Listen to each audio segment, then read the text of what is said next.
For those of you who are participating on this call, I want to say thank you. Hello to everyone. My name is John Fanning. I'm the Vice President of Development at IntegrityRisk International. We are honored and pleased to have you joining us today. Today we're going to be speaking about fighting forced labor and human trafficking in the supply chain. To give you an idea of how massive this problem is, right now there are between 20 to 40 million people in modern slavery today. The exact statistic is kind of elusive because of so many of these cases go undetected, but it is real big business. Its tentacles reach wide and far. It's a huge issue. And while some of these crimes might make for good headlines and clickbait, an overwhelming number of them never get addressed, and very little is done about most of these. So, I think it's an important topic to address. Globally, about 0.04 survivors of human trafficking cases are even identified. Most of these go undetected. Organized crime, this is one of their most profitable avenues of revenue. Human trafficking exceeds what they make in illicit drug trade, gambling, or any other endeavors, arms trade or anything. So a few other sobering statistics. Half of the criminal human trafficking cases that occurred in 2018 in the United States were sex trafficking cases involving children. And according to the International Labor Organization, there are an estimated 21 to 25 million victims of forced labor globally. That's 3 out of every 1,000 people worldwide. So IntegrityRisk is committed to this, and we wanted to put this webinar together to address these issues and bring awareness to the scope of the problem, and also discuss ways that we might fight it. We want to help companies with their supply chain solutions to mitigate these risks, and as well as find ways to contribute to the organizations that are on the front line, of which we've got one of the speakers from one of those organizations today. For those of you who aren't familiar with IntegrityRisk, I want to give you a quick overview of what we do. We were launched in 2016, but in many ways we've been around for much longer than that. The leadership of the company is comprised of individuals who are recognized and respected and have been for decades in the risk management and global intelligence gathering business. The word integrity is in our name for a reason. It's not really, it really generally reflects the values of the people at the company, and it's really evident throughout the organization on how we treat our customers, how we treat our people, and how we go about our business of doing due diligence. So IntegrityRisk's interest in human trafficking and forced labor is really part of our due diligence, and has been magnified by the work we've done in the ESG space, environmental, social, and governance, which we began taking on a few years ago. One of the things we saw was that companies' attention to environmental, social, and governance issues, some of which include human trafficking and forced labor, are often self-reported, they're biased, or incomplete.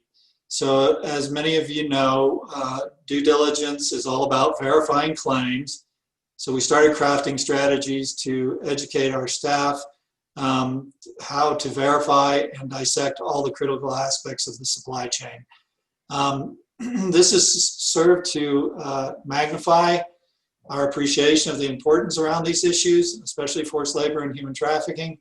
The risk of verifying whether companies are walking the talk, so to speak. For whatever reason, the price is very high, especially for victims, but also for organizations. As we see, there's a lot of new laws and there's new enforcement around these things, and businesses stand to lose a lot, if not only in reputation, but also enforcement action. So today our hope is that with the help of this great panel, we'll be able to bring some awareness to the vital aspects of the risk to the global supply chain. So we put together a great group of individuals, all of which are subject matter experts from legal, corporate, and law enforcement perspectives. And to speak about these topics, we have Markus Funk, who has joined us. He is a partner at Perkins Coie. Markus is the firm-wide chair for Perkins Coie, white collar and investigations practice.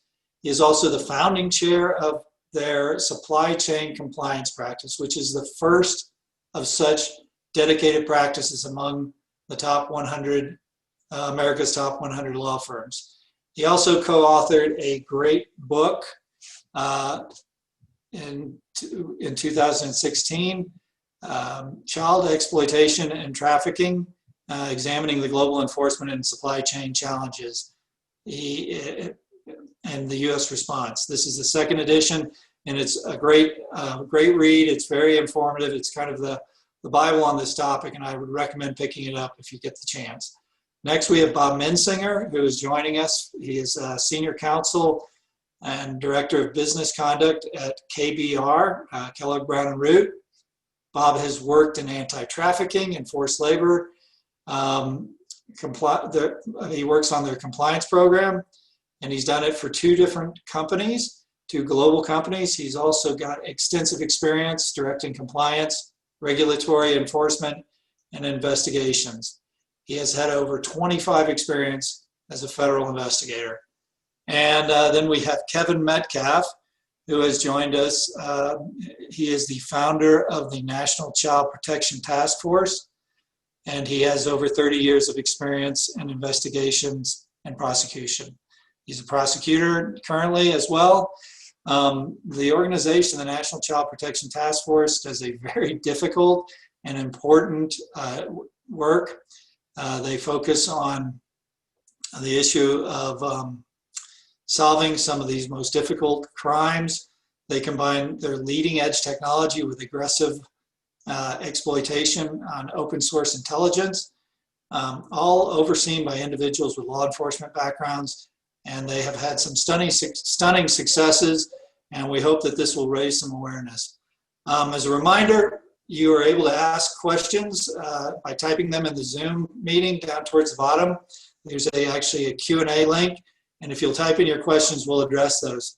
So why don't we get started? I'd like to open first with a question about each of your experience from our panelists on forced labor and human trafficking, and get a feeling for why you guys feel strongly about the subject. Markus, why don't you kick us off and tell us a little bit about your background and why you feel so strong about this and what led to writing the book that we spoke about. Yeah, sure. Happy to do so, John, and great being on the on this session with all of you. When I was a federal prosecutor in Chicago, I did a number of child exploitation cases that had trafficking sort of touch points, and in about 2004, I decided I was going to go over to Kosovo and become the DOJ section chief there, working with the State Department in what at the time was the U.S. mission, now is an embassy. And one of my primary objectives there was to combat human trafficking, which was a big issue in Kosovo, both from a supply chain perspective and also sex trafficking. You know, as we might talk about later, in the common, I think, parlance, people often think of trafficked victims as sex trafficking victims. And so a lot of what we realized is that obviously you have a large, Venn diagram of forced labor victims, but then within that, there's a smaller subset of sex trafficking victims. And it's a bigger problem, I think, than most people recognize. So that was my job. I quickly realized that there were literally dozens of NGOs that were, at least in theory, supposed to work on this topic, but we helped the Kosovars in terms of training, in terms of providing them with recording devices, in terms of helping them redraft laws, including the forfeiture laws. And so that really gave me a front row view of the problem internationally. Came back to the US, Virginia Kendall, then a prosecutor, now a federal judge, and I were sort of sitting around really over a beer, like most good ideas are developed over some sort of alcoholic beverage, at least in some parts of my life. And we were kind of complaining about why judges and prosecutors, seem to not get it. They refer to kiddie porn. They just don't seem to quite understand the nature of the problem. And they also, defense attorneys, frankly, don't understand avenues that are open to them. And we figured, well, instead of just complaining about it, we'll write something on it and do like a little bit of a short handbook on how how to think about this issue from a more scientific perspective or legal scientific perspective. What ended up happening is we ended up writing a fairly long book that examined the topic from all sides, recidivism rates, prosecution approaches, the forensic issues. We then did a second edition. And so that's a long way of saying, and then when I came to private practice, like every ambitious government servant, I try to say, well, is there anything out there that I know a little bit more about than the average cat? And it turned out, in my mind, I thought, well, companies have these supply chains. They've got these issues all through their supply chains. Most of them don't even know they've got an issue. And this is something I know a little uniquely about more than probably most attorneys. And so I persuaded my firm, Perkins Coie, to allow me to set up a practice in this area. A lot of skepticism, frankly, about it at first. Is this patronizing? Why are you doing this? Clients don't want to hear about that kind of a thing. Luckily, I guess, to an extent, for me, tragically for the world, this issue has become, very much apparent, and I think the problem has gotten bigger. And so now clients come to us and come to me because they want us to look at their compliance programs, create compliance programs, investigate potential issues, and just generally advise on both the legal and reputational risks that are out there, and there are many. So that's probably more than you needed, John, but that's sort of an intro into how I got involved in the topic and a little bit of in my background as well on that topic. Great. Well, Marcus, one of the things I noticed in your book is just talking about how the internet has kind of exploded this issue, not only in ways of detecting it. And so I'm glad we got some other folks who can talk about that, but it's just exacerbated it. Next, Robert, Bob, why don't you give us a little bit of information about you? I noticed recently that you guys, you do a lot of work with government contracts, recently landed a huge deal with the U.S. Air Force. Congratulations. But with that comes a lot of challenges. And I know that there's an executive order out there that specifically talks about government contracts and this issue. Can you give us your perspective and your passion, and then also kind of how you guys are fighting against it at KBR? Sure, John. Thank you. And thanks for the invite. This is probably the second time I wore a dress shirt in about 6 months. So it actually still fits. So I was happy about that. But basically, in my past life in federal law enforcement, I obviously had exposure to child exploitation cases, human trafficking, human smuggling, and even money laundering centered around some debt servitude cases after 9/11 happened. So then when I went to work in the private sector, my former employer was a logistics company operating in about 170 countries. And right about that time, about 2014 or so, the government was coming out with some proposed FAR amendments, federal acquisition regulation rules for combating trafficking in persons. And at that point, I was rewriting some things, and I just decided to incorporate some of those check the box items in for our compliance audits when we go to these foreign offices.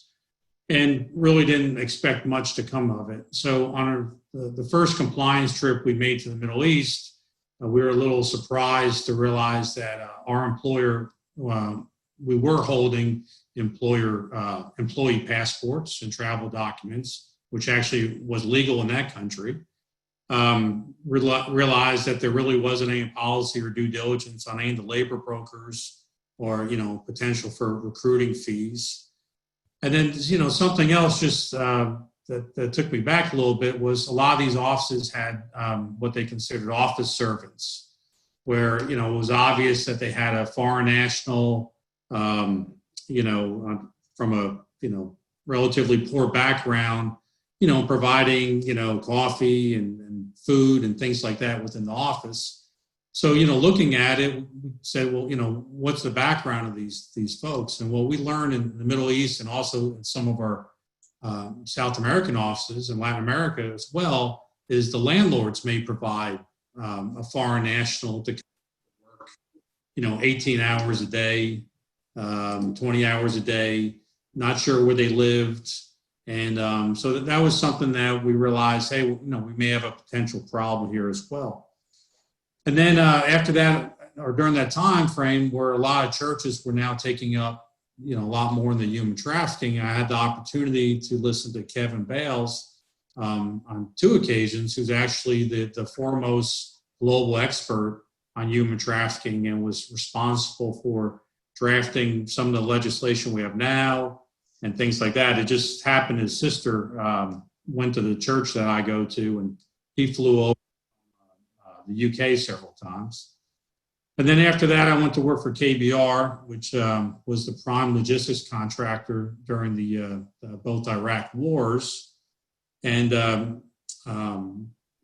we all pretty much know, or many of us know, that a lot of the legislation we have now had to do with the defense contractors in Iraq and Kosovo and Bosnia, where our lower tier subcontractors may have been bringing in foreign labor and not treating them properly.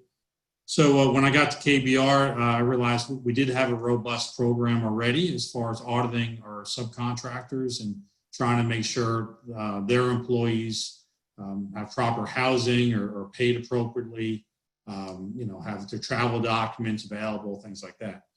So that's kind of how I got into the whole human rights and combating trafficking in persons programs that we've included now in our compliance program. Great. And are you seeing an increased awareness and an increased focus on this in the corporate space? I know that you guys are very focused on it, but are you finding that other companies are also starting to step up to the plate, maybe those who are outside of government contracting as well?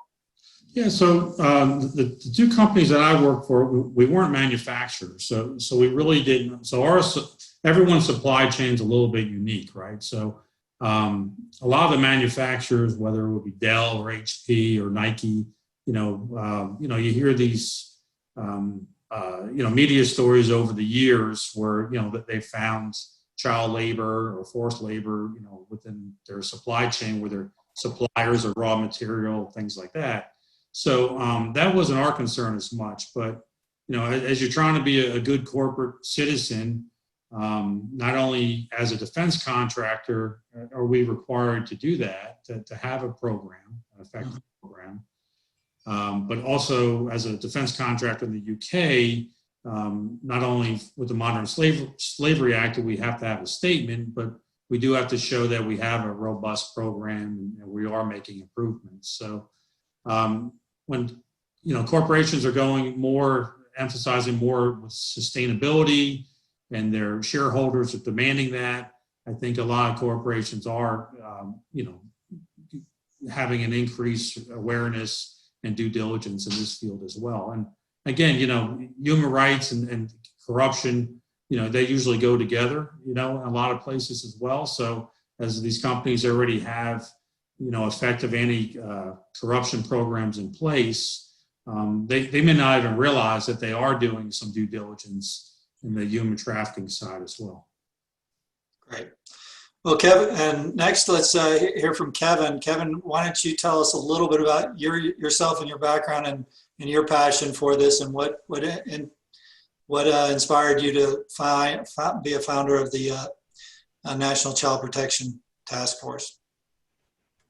John, I started off in, it's been a while back, 1988. So since 1988, I've either been in the military, state and local, or federal law enforcement.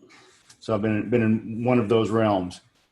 And I became a full-time single parent when my girls were 2 and 5, which led me to law school. That's when I went to law school, I got my license and became a prosecutor.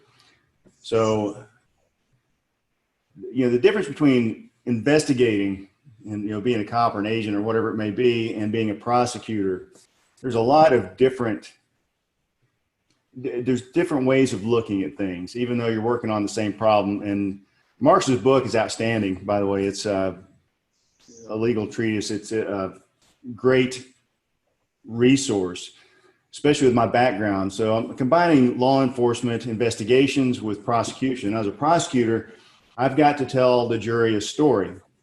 I've got to make it understandable. I've got to connect the dots. I've got to lay a foundation. So everything I put in has got to be valid and credible. And as I started looking at these cases, with the eyes of a prosecutor and presenting this to a jury in an understandable way, I started looking, I started connecting with my investigative past.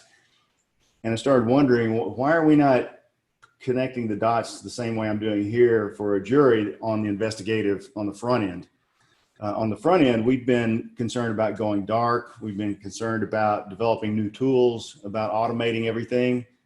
And I think we sort of forgotten about some of just the old fashioned hard work.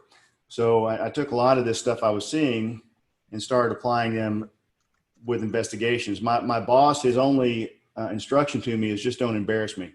So that was my, I had a pretty wide range of things I could get into. So I started getting back into investigations and working those. So anyway, I worked a lot of cases with computers, social media, electronic devices, mobile devices.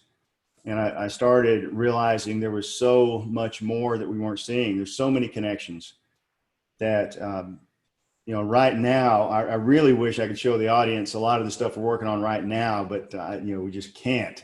But it's working through images and finding where these images lead to. Those lead to locations on the earth. Those locations on the earth lead to social media accounts.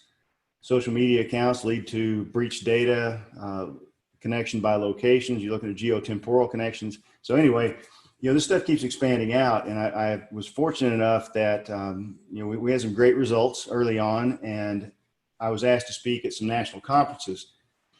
At these national conferences, I had other people who said, I like what you're doing, and I want to help you out in something. So little by little, these gaps started getting filled. But the children in these cases, when we recover them, what do we do with them? As Markus, I think he touched on some of the issues in outside the U.S. We even have that problem here in the U.S. that most people are unaware of. We live in a bubble. We think everything out here in the U.S. happens just like it happens around us right here. And I can tell you it doesn't. When we recover kids, or even adult victims, these vulnerable people, there's nowhere to put them. We don't have anything to do with them. What do we do? This has got to be part of the law enforcement response. We need a total package, a systemic approach. And I think Markus can probably, or Robert can probably speak better to some of the definitions that we're dealing with. Because when you go to state law, to federal law, a lot of the definitions we have struggled with. And prosecuting these cases is incredibly difficult, especially with confrontation. If I can't put somebody on the stand, that the defense can cross and address their story, their accusations, then my case is severely weak in a lot of instances. So. And also on the corporate side, I am right here by Walmart corporate. I'm in Northwest Arkansas. Walmart steals all of my investigators. Once I get an investigator really good, Walmart takes them and gives them a job. So, but because of that, we have really worked very well with Walmart, and Walmart is really going at this, trying to identify human trafficking within their data. We're also working with Target, PayPal, American Express.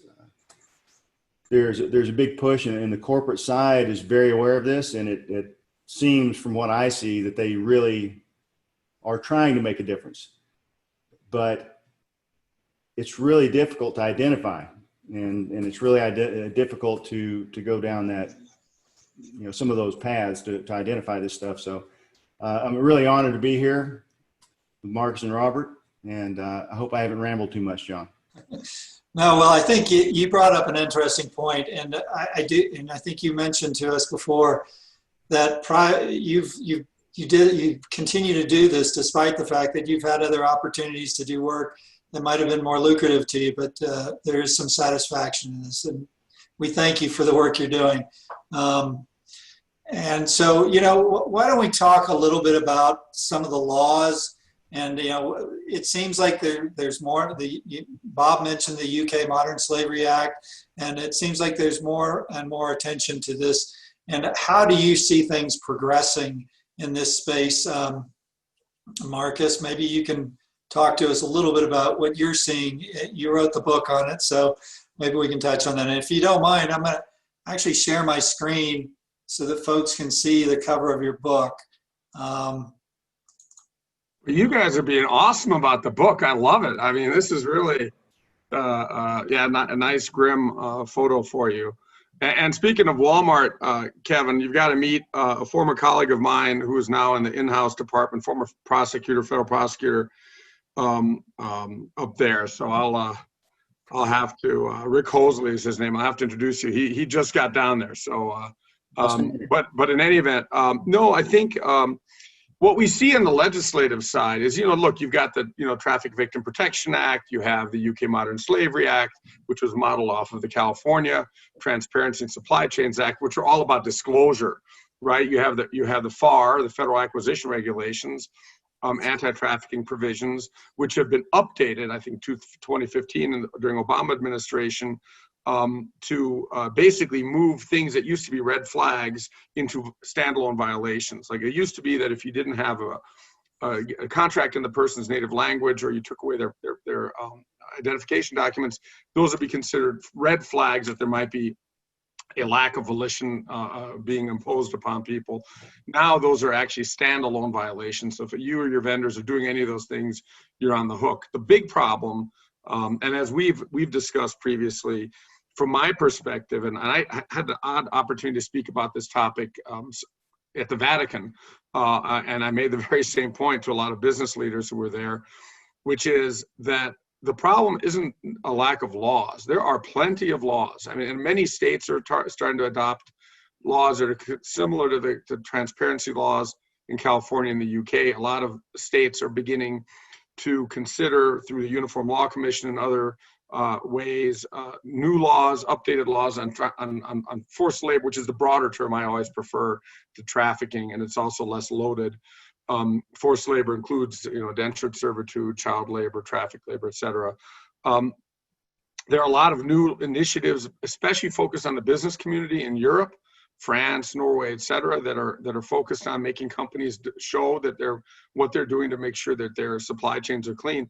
But all of this is a lead up to say, my personal view, and this is a view I strongly hold and have held for quite a while, and I'm fairly vocal about, is that we don't need new laws. I mean, there are all these new laws being drafted here, there, and everywhere, and frankly, I'm involved in some of those efforts. But the real thing we need is enforcement. In other words, if you look at California, okay, great, California Transparency and Supply Chains Act. What is the remedy? The remedy is Attorney General can seek injunctive relief, forcing a company to disclose properly. One ask yourself, how many times in the last 5 years has the California Attorney General done anything at all? The answer is, as far as I know, 0 times. And so when I sit down, when Kevin sits down, when Bob sits with his bosses and tries to explain why the company should devote what are always limited, and in this era even more limited, resources towards compliance, towards shoring up these issues, the first question you're going to get is, oh, this California law is very interesting. How many times have people been prosecuted or pursued under it? And if the answer is none, even though on a human level, on a moral level, we should all care about this, in the cold, stark reality of modern life, companies do. The FCPA is a perfect example. No one gave a hoot about the FCPA in 1980, 85, 90, 95, 2005. Okay, now we start to get somewhere. So why? Because of big prosecutions, right, of companies, one of which we just talked about. And so, that is what is required. What is required is inspector generals getting out there and going after these cases. We need, prosecutors like Kevin to go out there and pursue these cases on the corporate level, and then there'll be action. And also individual prosecutions. We need to stop prosecuting trafficking cases as prostitution cases and aiding and abetting cases, and treating victims as mere witnesses or co-conspirators in many cases. Sometimes they are, of course, but we have to be a little thoughtful about how we do that. And again, it's not about new laws, new regulations. It's about enforcing the ones we have on the books. And anyone who's interested can look. The then Attorney General Kamala Harris it was very open about the fact that there was no fiscal note attached. There was no money attached. So she's not going to be able to pursue these California Transparency and Supply Chains Act issues. And cities like Houston and others have procurement rules. We're working on something for a large, top 5 metropolitan area right now for their procurement. And, the question always has to be, how many times have these things been enforced? So I'll get off my soapbox, but that's sort of my, and I found that people are surprised. They think these things are like the UK Modern Slavery Act. They think that there must be companies are being pursued all over the place because it's very easy to show violations. The reality is they're not. Yeah, it's not as clear cut. I think that we are seeing a higher emphasis on the ESG component in our work. And I do think that this is one area where companies are at least paying attention now. And then we do see the increased awareness and the different laws that are being passed. But like you said, if it's not being enforced, then it doesn't impact your bottom line, and it's not always a top priority. Bob, you want to speak to that a little bit, and some of it, why is it that some companies are focused on this and see it as part of being a good corporate citizen, and then other folks are not quite as focused on it? Yeah, well, I agree with everything Markus said. I think it just depends on the company. So from a compliance, standpoint, I mean, there's not many companies that are going to stand up and say, I think we have too many compliance counsels and investigators and staff working at the company. So, everyone is a little, understaffed in the compliance realm. But, again, you have to look at your supply chain, and you have to look at the risks. So any compliance program, you really have to look at the risks. And, like Markus said, if some of these statutes kind of had more teeth or things like that, but, a lot of times it's litigation and as well as, bad publicity too, that drives a lot of this too. But, when corporations are really, having this sustainability programs and reports to the shareholders and things like that, I think, that's also a driving change factor as well. Right. Kevin, is that are you seeing that as well? Well, my focus has been here, primarily in the U.S. as far as the legal realm goes, but without getting into anything that they've already said, the legal challenges that I'm facing right now in the U.S., we're dealing with predators are networked. Something law enforcement fails to do very much. We don't network. We don't share enough. Federal, state, local, doesn't matter. We just don't share. The predator side, the offender side of this, they share quite a bit. I have access, or we found a lot of documents on there where they're talking about law enforcement approach. They're talking about prosecution, about some of the things that we're going to go after, we're going to look for, how to limit prosecution if you get caught. So we're seeing a lot of this. And we're also dealing with predators who are grooming children. The children actually run away. They leave with them. That changes the law enforcement response, changes the CART team, Amber Alert, changes everything there. Under 18 USC 2702, I can go to a service provider and say, I got an emergency, I got a child missing. And they will, I have no complaints. They're always working well with us. But as far as the legal challenges that I see are, one, predators are telling kids, when you leave, make it look like you're running away, because they know it changes the response. It changes the public view. If people listening to this, if you hear of a child running away versus you got a missing child, what is your gut response to that? Yeah, it's different. So one of the things I'd like to see and again, this here in the U.S., I like to see that a child is either missing or not, one or the other. We don't need any other designations. Runaways, when you get multiple runaways, there's usually a reason for that. They're running from something or running to something possibly, but there are other factors that we need to look a little deeper into. And also, there seems to be a belief that the longer a child is missing, the less it's in an exigent or emergency circumstance. So under 2702, we get a lot of, and they're trying to follow the law as they see it, but we're getting a lot of problems once we get past, say, 48 hours. So there seems to be a belief that it's no longer an emergency or no longer exigent circumstances once a child's been gone past, let's say, 48 hours. But if you have a child out here, out somewhere with no resources, no way to work, no way to get medication, medical care, that they're somehow in less danger as time goes on. So anyway, that's my soapbox presentation for the moment. No, I think it's all very important stuff. And there's only a limited amount of time that we have to talk about this. And Kevin, I think we want you to definitely talk more about the work that the National Child Protection Task Force does.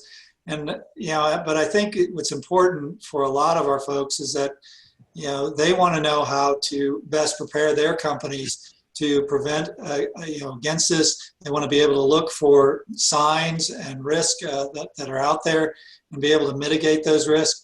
And so what the next thing we're going to talk about, and first I want to go to the Q&A because we do have a question. We've got one question, and I just want to remind everybody, if you've got a question for any of the panelists, please link on the Q&A and put that in there, and we'll get this addressed. But the first question that we've got here is for you, Bob.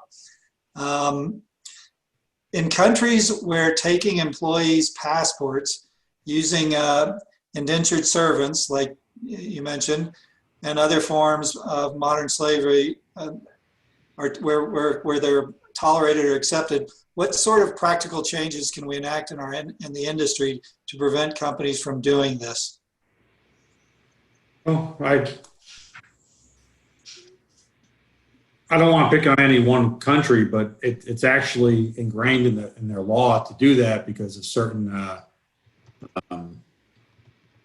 preventing employees from going to different companies to apply for jobs and things like that. So from an industry-wide standard, I'm not sure, but from our own corporate standard, immediately we put in a policy to prohibit that that type of conduct, that we shouldn't be engaged in that. So I think Mark had made reference to just because some things are indicators of forced labor or trafficking, it doesn't necessarily mean that's what's occurring, but it certainly doesn't promote human rights or employee rights in the workplace also. Okay, great, thank you. Marcus, do you want to add anything to that? Well, I agree with what Bob said. The first thing we do is, and what most responsible companies like KBR do, is to have a suite of compliance documents, of certifications, and so forth. The key then is to also to follow up on it, right? To do the fabled unannounced visit to the local, and again, as a non-manufacturer, it's in a different set space. But a lot of our clients, whether they're Fortune 5 or Fortune 5,000, will want to and should do the occasional visit to the factory that either their stuff is being made or they make their stuff, to see and say, hey, can you give me the contracts in the local language for the following 10 employees, or ask those employees questions in a way that's not threatening. I also saw a question from Alberto about whether there are any instruments, U.S. or international, that mandate companies to basically develop compliance programs. And in the U.S., certainly, there is nothing out there. In other words, you can comply fully with the California Transparency in Supply Chains Act by saying, we do nothing to monitor our supply chains. That is absolutely, and there are some companies who used to say something equivalent to that. They've changed now, but really the threat, and I know Bob talked about it and Kevin alluded to it as well, is reputational. I mean, that's what companies are really concerned about, is the reputational damage that happens to them if an NGO in China determines that they have children working there. The only other thing I'd say is, and I pitched it to you guys earlier, we have a podcast, and Jeremy Gottschalk, the general counsel for Sitter City, which is a leading, online, essentially, access child care provider and referral source, did a really interesting podcast with Judge Virginia Kendall, myself, where he talked about some of the efforts that they do to ensure that their supply chain, in the sense of their providers, are not engaging in exploitation. I'll kind of paste that into our webinar chat as well, if anyone's interested in listening to that. But Jeremy's, I was very impressed with him. And John, you know from your FCPA days too that most of the risks are not with the company itself; it's with the lower tier or subcontractors as well. So KBR does do unannounced audits. We do try to interview the employees away from the employer. Mm-hmm. We look at make sure their employment agreements are in the language they understand. They have return travel, things like that. But it's not always in foreign countries also. So we've also had during a lot of the disaster remediation where we had complaints that they had laborers that might be housed in an unair conditioned, broken down school bus too. And that's within the U.S. So, as far as you have to investigate all these claims as well, and really do the due diligence with your subcontractors. Excellent. Yeah, and I think that like I said, we see with some of the enhanced due diligence, there's more and more questions around these types of things, and there's more and more looking at the housing and the conditions, and that the communications are in the languages of the folks. We got a couple other questions that have come in. Kevin, I think this is probably for you. What do we do to stop the victims being prosecuted as criminal instead of being prosecuted as the criminal instead of the victim? Yeah, I think education. I think awareness. It's something where we need to get the word out more on reality. Right now, we are flooded. I can't tell you how many news agencies I'm contacted by asking about one crazy theory that's being put out there or another about, if a certain word is written on your bumper, and does that mean a human trafficker is about to grab you? There's so much of this misinformation that's going on. We need to focus on the reality. One of my advisors, Barbara Wilson, she was trafficked by her own mother. That's here in the U.S., trafficked by her own mother. She's not alone from the ages of 8 to 13. Then she was pretty much out on her own at the age of 13, 14 years old. When you're dealing with, again, we live in this bubble here in the U.S. that, especially people that have a good life, and hopefully most people do, but we need to educate people that these kids aren't out there because they want to be out there. They're out there because they've been groomed by a parent, by a brother or sister, or a close family friend. We just identified 7 kids in France a few days ago, and I was telling you about that earlier, John, that we've identified these kids in France, and it was the friend of their father who was the primary person. We were able to connect multiple victims of this guy, and the families didn't know this was going on. So this stuff is happening right under our nose, but we've got to get the emphasis off of the victim, because these victims are vulnerable people. They're out here, they're doing what they have to do to survive. And that's the best answer I've got, which might not be what you're looking for, but education. No, I think that's true. I just think it's a matter of trying of the perspective and understanding the key details of the case and educating those people who are doing the prosecution. We've got several other questions. I'm going to go ahead and but I want to make sure we get through all this on time. We'll give one more question here. Just like money laundering and other crimes, it's important to follow the money. For financial institutions, how can you differentiate and build a case between transactions related to commercial sex versus human trafficking / forced labor. I think does anyone want to field that question? That is something I don't know who's on this, and so I don't want to get into too much on what we look for, but yeah, that follow the money is vital, definitely. Yeah, and I think you mentioned some of the companies you work with and some of the technology tools. Those are, designed around exactly that, I think, to a certain degree. Yes. We've got a couple more questions, but I'm going to say, why don't we move on and get into the questions, and we'll come back to the Q&A here in a moment. I want to make sure we stay on task. But so one other thing I wanted to look at is really, gentlemen, with the nature of this, how do we help to, I guess, raise awareness for fighting things like, certainly that's our objective for this, but how do we raise awareness about fighting these things, and and how, what are some of the strategies to do that?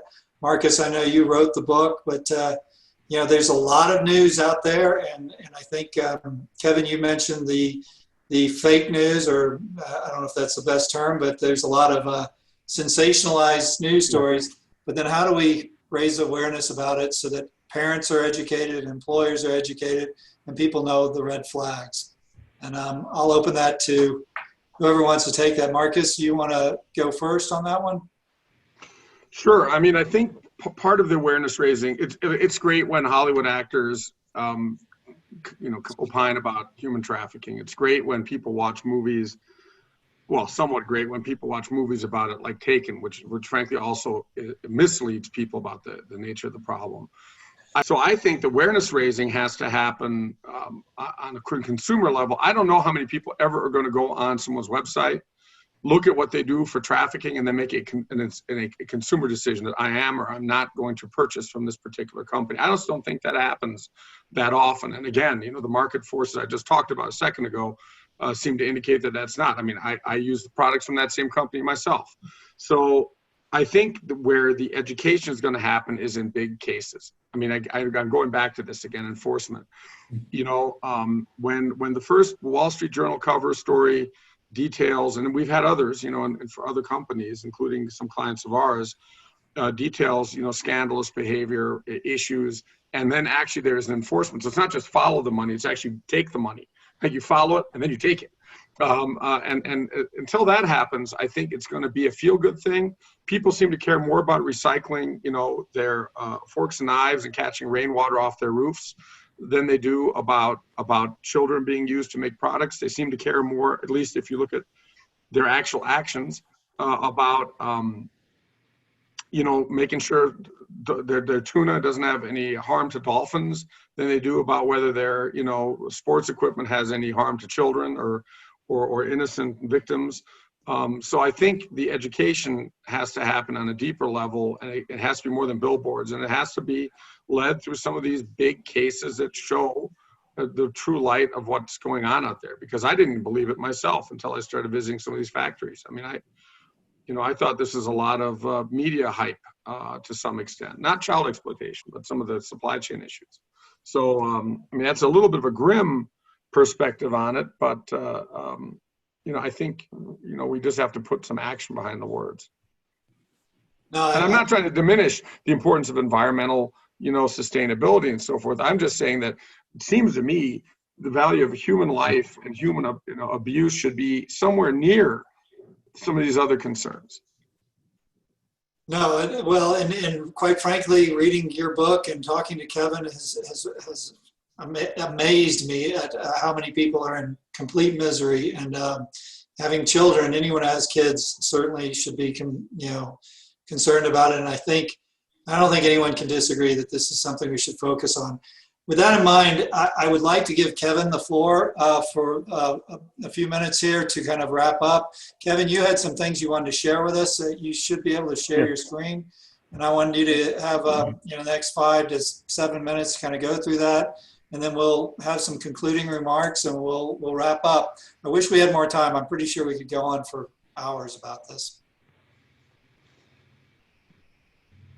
All right. Are you getting the main screen, or is that the? I can see your screen, but it looks like it's 1 out of 32, and then there's a little side screen. So I think I'm seeing your demo screen. How's There that? you go. All right. So I'm going to go through this really quick, and this is our why. I'm a big Simon Sinek fan. I like his work. We imagine a world where children wake up and experience childhood, feel safe wherever they are, and end each day looking forward to tomorrow. We want to focus on not only, and something Markus was just talking about made me think, we need to raise our awareness and concern to that level, but we also have to consider secondary and tertiary effects on kids. We use in the National Child Protection Task Force experts in social engineering, legal process, location, image tracking, cryptocurrency, dark web, and open source intelligence. We partner with quite a number of people, and this is probably not all of them. We've added some more even today. That's how it started. As Kevin Branzetti, who is the Chief of Intelligence for the Manhattan DA's office. He primarily worked in counterterrorism until I pulled him into this, and then Glenn Devitt, who came out of the military with some pretty substantial skills in open source. We've kept going each year, and this is here in Northwest Arkansas. This was our conference in June. Even with COVID, we still had some people here. So in Northwest Arkansas, we've got quite a collection. Rachel, I just saw she asked a question. Rachel Chapko is doing an outstanding job of taking and boiling down a lot of our information and what we learn and making it for parents. This is kind of how this thing started off a few years ago. That's a group of officers, probably about 2 o'clock in the morning, when we recovered a 16-year-old who was taken by an online sexual predator. They've done a fantastic job, and I still work with these guys today. One of the things I want to talk about, when we think about the supply chain, how is this working? Well, if you've got kids, the predators, they can do this in person. Back 20 years ago, this was happening in person, right? It's the same stuff. The internet has just expanded our reach, just like Amazon. How many things do they sell? Well, they sell so much stuff because you can pick up your phone right now and connect. So how are they locating?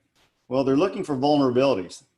They're looking for eating disorders, anything that's going to increase that gap between parent and child, anything that's going to affect that. And they want to move that child from wherever they're locating, wherever they're finding them, onto isolated communication, preferably encrypted if they can get them on there. So if your kids are on places like homework sites, they are running across predators or predator recruiters. So this person was a recruiter, and we know that because we tracked them back after the fact, after we closed one case, one of many. Grooming, once they are identified and they're pulled onto this private, kick was a big one for a long time, but it can be on anything. They want to build this illusion of trust, and then they want to move to physical isolation. So this is an actual conversation between a predator and a victim. Hi, Liz, how are you? Saw your profile, wanted to say hi. They establish this rapport. And as you can see, I've just pulled a chunk out of the 5,000 range of this document. And this person, or these people actually, have gone over and over and over. And we have a substantial number of potential victims. And what are we doing in law enforcement? Well, we're overwhelmed. We're not able to follow up on everything, especially not when you're looking at this, you see thousands of potential victims. So we still have a lot to do. The U.S. is a leading consumer of child sex, of sex with the vulnerable people. These people are making enough money. These predators are making enough money that they can pay for airline tickets, to help with passports. Do you have a passport? This girl was in Romania, I believe. So how are people in the U.S. affording to pay to bring people over here? It's because it's $1 billion business, multi-billion. So once they get access or control, and this can even be the parents of a child or somebody with control or a romantic partner who starts exploiting that relationship, the services are then advertised. And these are just live stream abuse case samples. These people look to connect with like-minded other parents or other caregivers online, and they live stream the abuse of these children. sorry for the language, but if you're attending this and you work for a corporation, you got to know these people are operating, and they're operating in the open in a lot of ways. But you see that girl's probably around 10 to 12 maybe, and you can see the comment left on her. If you look at the arrows, this is a tool we have that we can look at ads. That is a suspected juvenile because of some of the factors in it. And if you look at the bottom left, you can see that there are 3.2 million suspected juvenile ads for sex here in the US. Well, it's not only the US, it's excuse me, multiple locations. And I'm not going to spend much time on this. This is a dark web forum that we attempt to monitor and to work on. And this is Toddlers Amuse. I'll just leave it at that. So once they identify children and they develop this trust, this illusion of trust, they try to move them onto something private where they can speak, where they can interact, where they can build that rapport further without other eyes on them. Then they move to get them isolated. And again, this could be parents doing this. So what are our results? Well, there's one from a couple of years ago. We managed to locate this girl from actually from Arkansas that was taken and recovered in Nebraska.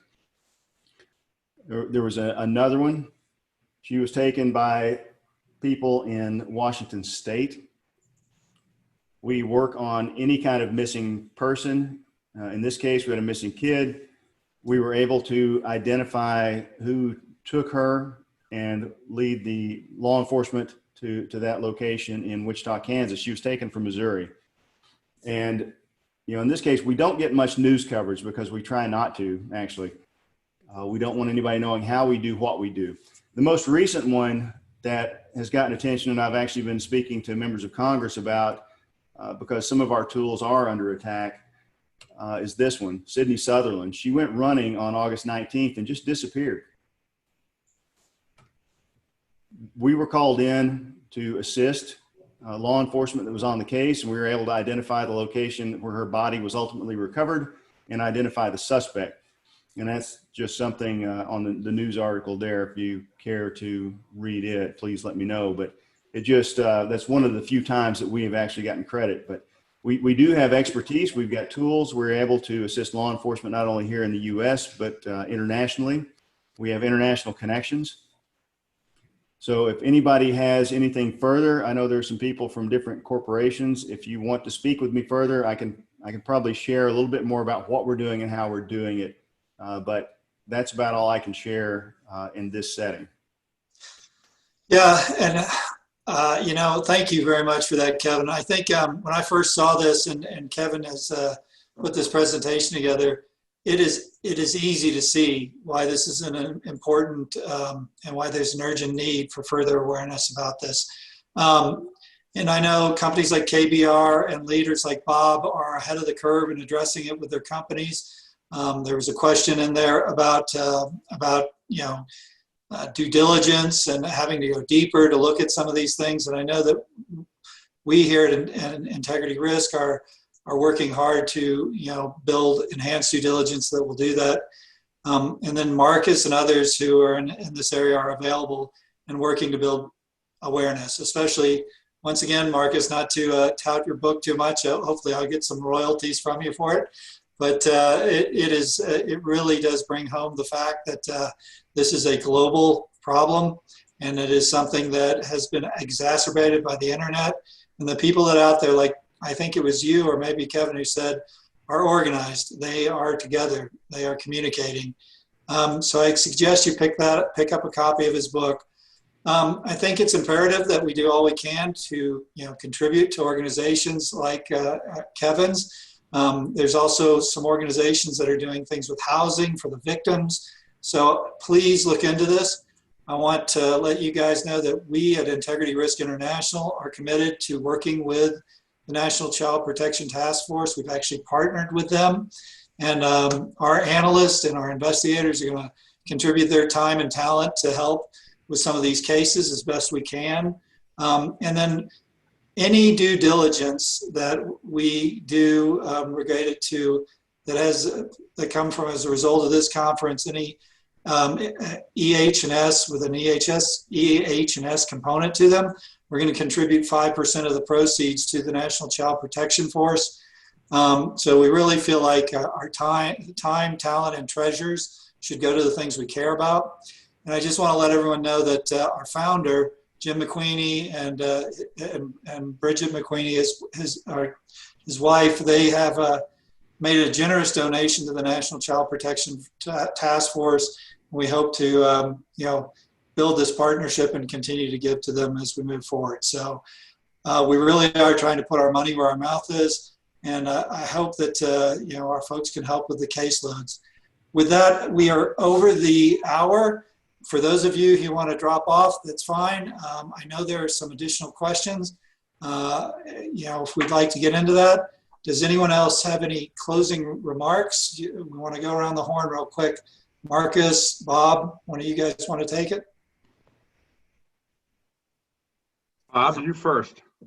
I was just going to say, even though we're a little critical of a lot of these statutes that come out, everything is about awareness, right? So if it wasn't for the Modern Slavery Act, which requires someone from the board or the CEO to sign it, I'm not even sure a lot of the people in those positions would be aware of the issues too. So, I think Houston has the most calls to the hotline, and the reason for that is because they decided to put posters up in every taxi cab, in every place that alcohol served, I believe now into medical clinics and things like that. So the more we can do to raise awareness, corporate level and also in our community, I think, it all helps. Yeah, couldn't agree more, and just really honored to be on this presentation. John, thanks for putting it together. Kevin, Bob, it's been really a pleasure working with you guys. You guys both do such great work for this cause, and I really appreciate everyone who tuned in today. Great. Thanks. Thank you. Kevin, you have any final closing remarks? No, I'd just like to, as you mentioned, it was a generous donation, and I really, really appreciate it. We will put that to good use. Marcus and Bob, again, it was an honor to be on here with you guys. I feel like more of the blunt instrument here, but, it's just an honor to be here and be involved and to spread awareness. And thank you all very much. Yeah, absolutely. Everybody, thank you for your time. And those who've stuck with us and are listening in still, thank you. We, as you can see, this is an issue that needs to be addressed, and we want to try and, bring awareness and continue to do so. All of our contact information was in the chat. We will also send out a copy of this video to those of you who were on the call. I think our marketing folks might edit it a little bit, but and just to clean it up, but it should be the same content. Feel free to share it, and let's get out there and let's start bringing awareness to this. I can't think of a more important issue. And so thank you everybody for taking the time today. Talk soon.